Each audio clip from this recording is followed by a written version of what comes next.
6h30, 9h. Thomas Soto.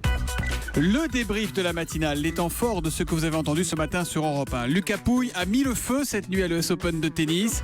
Et oui, le jeune Français a éliminé la star espagnole Rafael Nadal et s'est qualifié pour les quarts de finale. Écoutez Lucas Pouille, c'était tout à l'heure à 8h.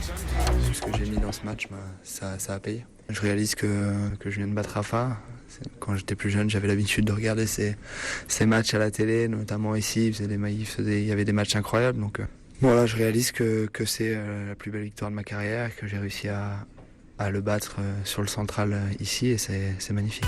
Voilà pour Lucas Pouille qui affrontera Gaël Monfils en demi-finale. L'autre demi-finale avec un Français verra se mettre aux prises Jo-Wilfried Tsonga et Novak Djokovic.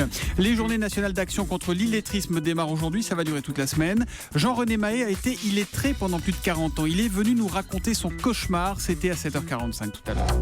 On ne peut pas se rendre compte que face à ce fameux illettrisme, on est carrément dénudé. Donc quelqu'un qui ne sait pas lire et écrire, il ne s'appartient pas, il appartient toujours à quelqu'un. Il n'a même pas le droit de vote. Et puis très discrète ces derniers jours, le New York Times a retrouvé Hillary Clinton. La candidate était en train de récolter des fonds auprès de riches américains, prêts à mettre le prix pour la rencontrer. Écoutez, c'était dans le kiosque d'Europe 1 avec Xavier Yvon à 6h45. Pour participer à un barbecue avec Hillary Clinton, par exemple, c'était $100 000 par couple. Oh là, saucisse comprise. Oui, évidemment. Mais si vous voulez repartir avec une photo de famille, il faut rajouter $10 000. Si vous voulez que votre enfant lui pose une question, ça c'est moins cher, $2 700. Oh non.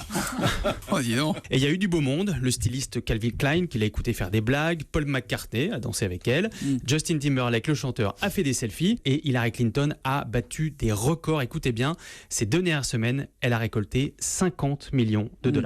Voilà 2 semaines efficaces et rentables. Le débrief de la matinale, vous réagissez sur Facebook, sur europe1.fr et sur Twitter avec le hashtag E1matin.